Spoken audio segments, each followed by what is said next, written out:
Hey, salut Kai, ça c'est nécessaire. Aujourd'hui, nous allons continuer à paramétrer notre document et sans plus tarder, let's go!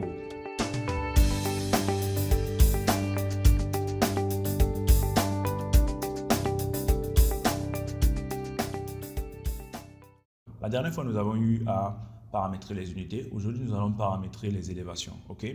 Donc, vous allez aller au niveau de Project Browser, donc ce qui est là, et vous partez au niveau de Elevations, Building Elevation. Donc, si vous ne voyez pas les élévations, vous cliquez sur ce bouton-là, ça va se dérouler et puis vous pouvez les voir.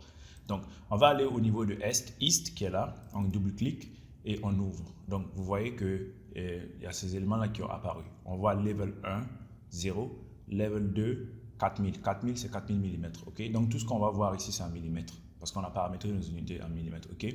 Si vous remarquez, quand vous roulez en avant la roulette de votre souris, vous allez remarquer que vous zoomez. Donc, roulez comme ça, vous voyez que vous zoomez à l'intérieur. Et quand vous roulez la souris, la roulette vers l'arrière, vers vous, vous allez voir que vous dézoomez. Ok? Donc, c'est une façon très simple de zoomer et de dézoomer. Et vous remarquez que ça zoome en tenant le curseur de la souris comme point focal. Donc, quand je bouge, regardez, je vais bouger le curseur vers ce côté-là et je vais rouler. Vous allez voir, vous voyez que ça zoome en tenant ce curseur-là comme point focal. Donc, c'est un peu cet élément. Donc, si vous voulez zoomer sur un élément, il suffit seulement de pointer le curseur là-dessus et puis vous zoomez, vous allez voir que vous zoomez sur cet élément. Ok, donc ça c'est la première des choses. La deuxième des choses, c'est de cliquer sur la roulette de la souris. Cliquez comme ça. Vous voyez que le curseur se transforme en une croix fléchée de tous les côtés. Et en ce moment, quand vous bougez votre souris, vous voyez que vous pouvez bouger votre feuille dans tous les sens, dans n'importe quelle position. Ok? Donc, on va utiliser ces éléments. Donc, cliquez sur Level 1. Vous voyez qu'il y a pas mal de paramètres, d'éléments qui s'affichent sur l'écran. Donc, zoomez à ce niveau-là. Vous allez voir qu'il y a 3D, il y a coché et puis il y a cadenas. Et puis, il y a quelques petits éléments graphiques là. Donc, quand vous dézoomez, vous voyez que ces éléments, on a l'impression qu'ils se répètent de ce côté. Donc, qu'est-ce que cela veut dire? Donc, vous voyez que cet élément, il est coché. Hide Bubble. Donc, quand je clique, quand je le décoche, qu'est-ce qui s'est passé? Level 1 a disparu. Ça veut dire que quand je clique, je coche, ça va réapparaître. Donc, cet élément, c'est très simple. Il sert à afficher Level 1 ou le cachet de la vue. Ok? Donc, si on vient ici de façon triviale, quand on va cliquer, Level 1 va aussi s'afficher ici et des deux côtés. Donc, on peut décocher ici pour laisser ça. Donc, la deuxième des choses, c'est le cadenas. Le cadenas, il sert à mettre des contraintes. C'est-à-dire, par exemple, zoomez ici un peu, vous allez voir qu'il y a un petit cercle qui est là. Le cadenas là vient à ce niveau, au niveau de ce cercle. Ok? Donc, dézoomez juste un peu comme ça. Donc, cliquez là-dessus et ne lâchez pas. Donc, quand vous bougez vers la gauche, vous voyez que Level 1 bouge en même temps que Level 2. Ok? Quand vous lâchez, vous voyez qu'ils sont, c'est comme si on les a déplacés. Et quand on clique encore, on peut les tirer vers l'arrière et ils se suivent eux deux. Pourquoi? Parce que il y a la contrainte. La contrainte qui est là, qui est cadenassée, ça veut dire que j'ai lié Level 1 à Level 2. C'est la même chose que cette contrainte qui est au bout ici. Donc, quand je clique sur le bouton qui est là, je clique, je ne lâche pas, je peux tirer, vous voyez, ça entraîne le Level 2. Donc, je peux raccourcir aussi et lâcher. Est-ce que vous voyez?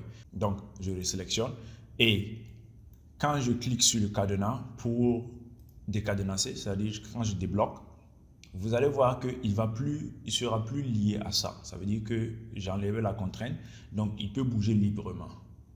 Ok? Il peut bouger librement.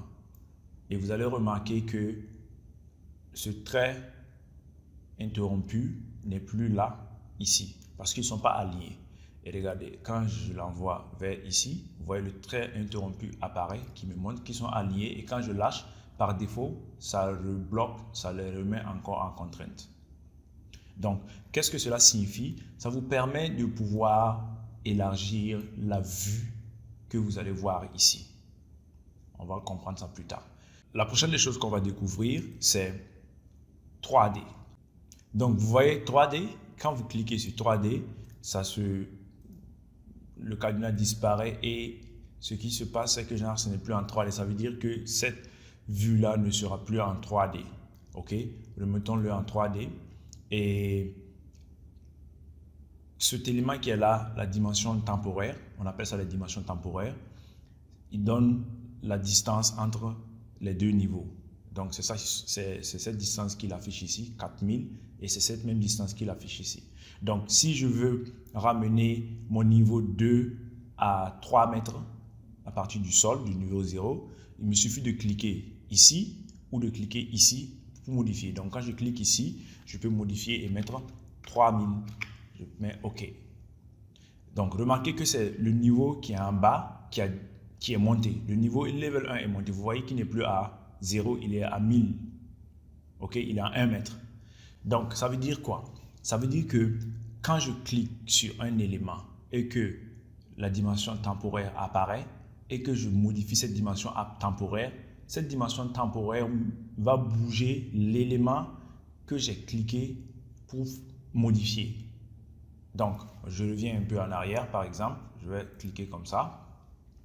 Si je clique sur celui-là, celui qui est en haut, vous voyez, c'est la même dimension temporaire qui apparaît. C'est dit toujours 4000. Donc, quand je clique sur 4000 et je mets 3000, je mets OK. Donc, vous voyez que c'est lui qui est revenu en bas. Donc, ça veut dire que si j'avais cliqué celui-là, c'était lui qui allait bouger de 1 mètre par rapport à lui. Et lui, comme j'ai cliqué sur lui, c'est lui qui bouge de 1 mètre. Donc, c'est un peu la logique des choses ici. Dernièrement, la dernière chose qu'on va apprendre, c'est cet élément qui est là au milieu. Vous voyez? Donc, qu'est-ce qu'il sert à faire? Il sert à créer une cassure. On appelle ça un coude. Donc, quand je clique comme ça, vous voyez, ça crée une cassure et il y a deux boutons qui ont apparu qui me permettent de le prendre et de l'amener en haut ou bien de prendre celui-là et de reculer en arrière.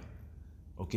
Donc, il permet de faire quoi? Par exemple, je vais mettre ce niveau-là, je vais mettre ça à 800 mm.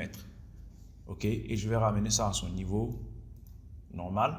Donc, vous voyez quoi ici? Vous voyez que level 2, la notation de level 2 de ces éléments ont caché une partie de level 1. Donc, la cassure me permet ici de faire une cassure comme ça et de bouger pour mieux afficher mes éléments. OK? Donc, c'est un peu la logique des choses ici. Je vais remettre ça à 3 mètres. Et je vais ramener ça ici. Et je pense que c'est OK.